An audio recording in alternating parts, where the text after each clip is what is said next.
It was while I was making my last video, a relatively short one at just over 5 minutes, I thought it would be a good idea to make a video showing the steps I go through of making an in-house video. And by an in-house video, I mean filming in this location here. On the surface, a 5-minute video to some would seem like it doesn't take much work to do. What I wanted to do is expose the iceberg of work, the details that sits underneath the surface out of sight that goes into making a video. And these same steps I'm going to show you can be applied to the making of a much bigger, longer video. The process of coming up with a workflow and the steps within took me a few years to establish. And in hindsight, I wish I'd utilised these 7 steps years ago. Why did it take me so long to find this out? Today, my workflow for making a video, I would say, is pretty streamlined and efficient, providing I stick to the process. And I thought it would be an opportunity to share this workflow with you.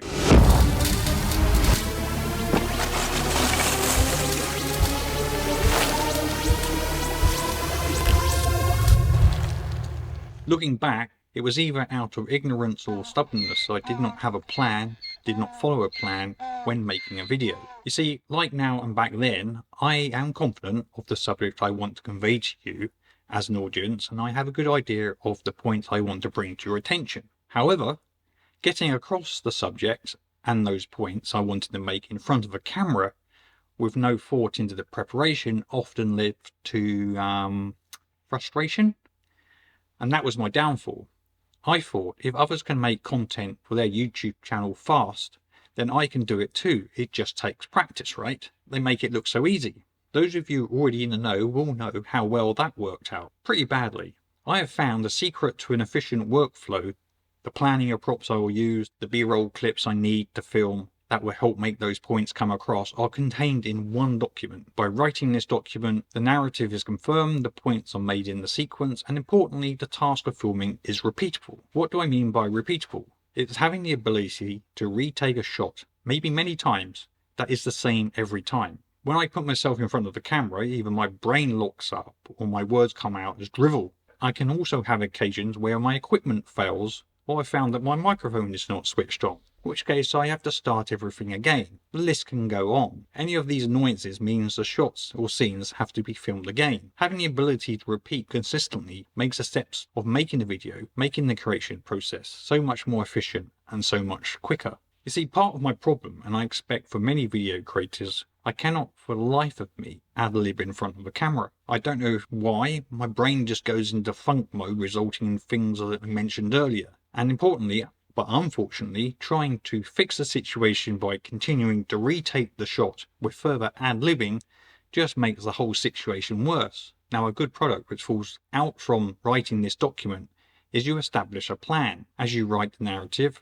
the other things that you need to support your video reveal themselves, such things as some B-roll, graphics or slides, insertion of special effects that add punch, and importantly, the type of shots to direct the audience focus to keep it interesting, like close-ups or extra close shots. The other thing that's important, the order of the matter of those clips. Now, it's those last 2 stages that as a one-man band and actor, where the planning of sequences of shots can make the difference between a good or bad video. It also means that you have all the equipment you need in one place for a specific set of shots. This allows you to shoot shots you need out of sequence from your narrative, which again can be more efficient. Doing these kind of shots on the fly doesn't work. Being spontaneous while filming turns into a mess. Moving the camera around the floor to get those, interesting shots just breaks the flow of any narrative I might have had at the time. And if you've not guessed it already, the document I'm talking about is a script. Well, my form of script. You see, while the script contains 90% of the narrative, it also contains other things. One, it can contain instructions to direct myself as I speak to you. And that could be, for example, holding the handlebar bag. Say, like, you need to pick that handlebar bag up now, speak in front of the camera, put it down, move on to the next clip. Add in post-editing notes, or add in note extra emphasis, character playing to the narrative.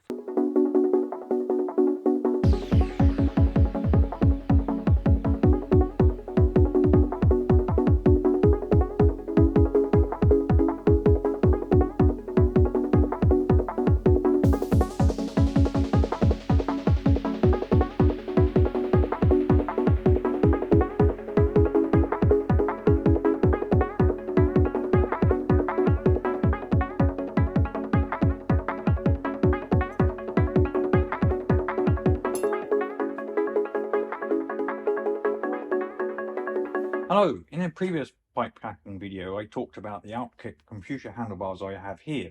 For a long time I refused to write a script, thinking in the time I wrote a script I could have filmed it anyway. Now I always write a script. Writing the script is the most important part of making a video. It can be time consuming and there is constant temptation to cut it short. But I've found, done properly, it pays off loads down the line by saving time filming and saving time by having everything you need up front, ready for the edit. Now, I still get a little bit frustrated, that is the truth.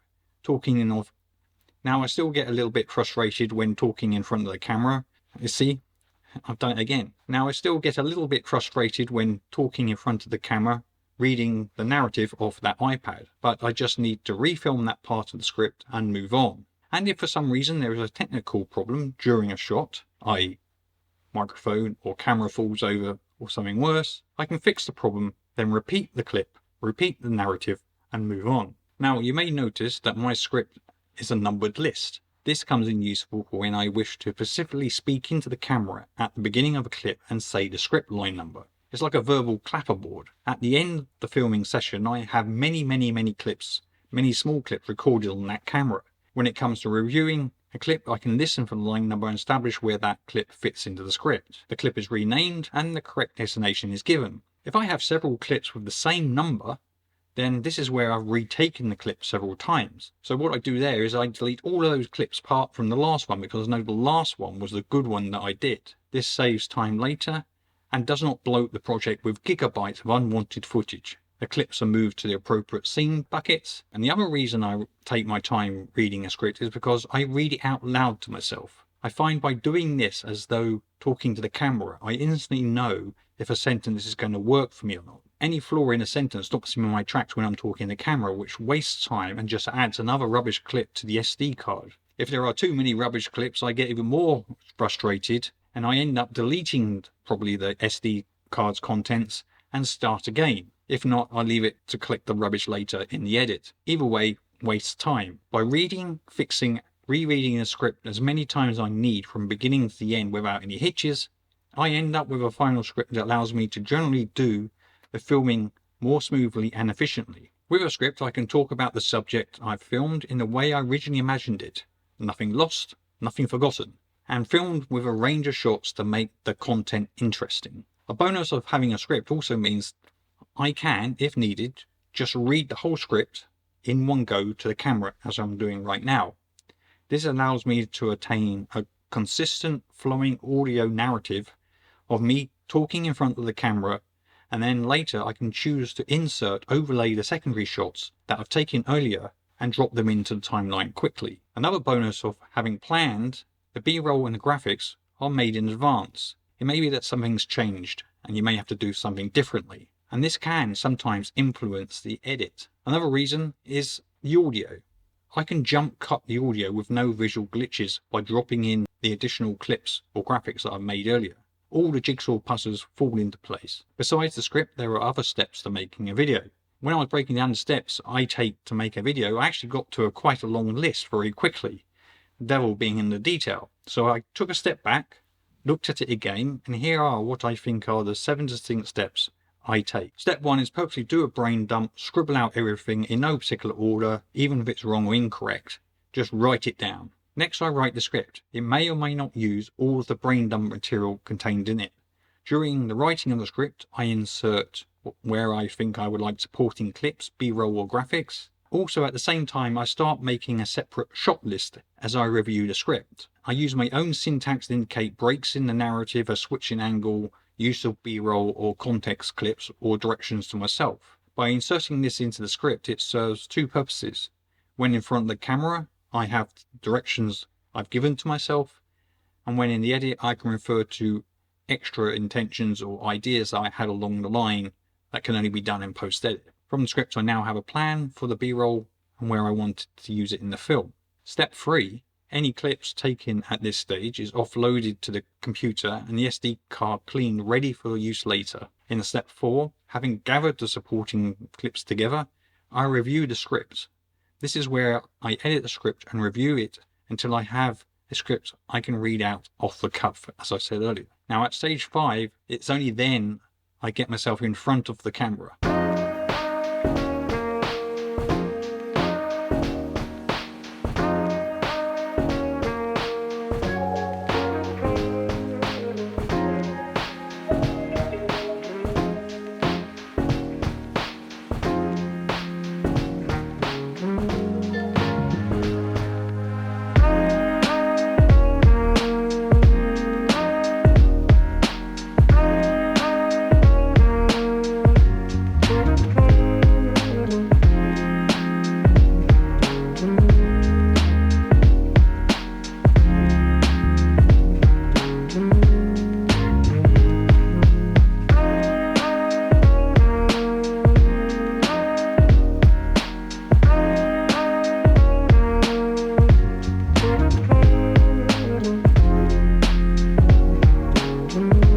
With the filming done, we move to stage 6.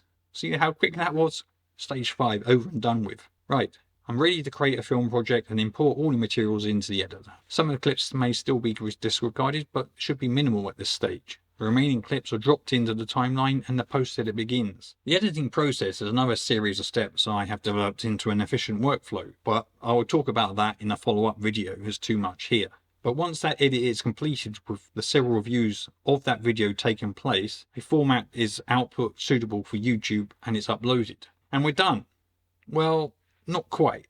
One extra note. There's one extra thing I want to say about that list. Step 4, while it does take place at that position in the process, is not the only review that takes place throughout all the stages.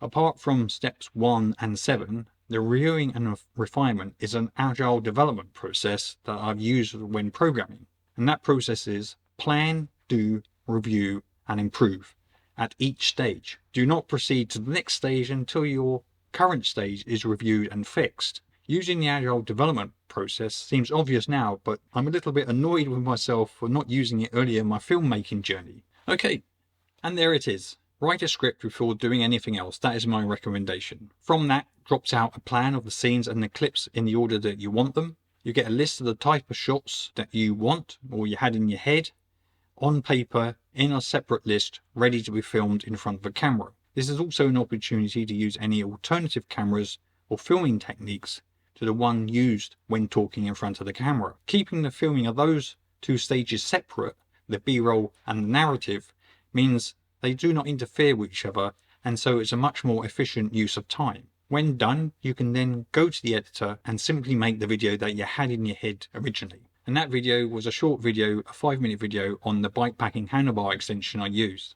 Thank you very much for watching. I know you like this video because you've watched it this far, and I thank you. But please tell YouTube you liked it, as this will help the video on its way and the channel. And while you're there, hit that subscription button, turn on notifications to be sure not to miss future videos. Keep well, keep safe, and I'll catch up with you next time.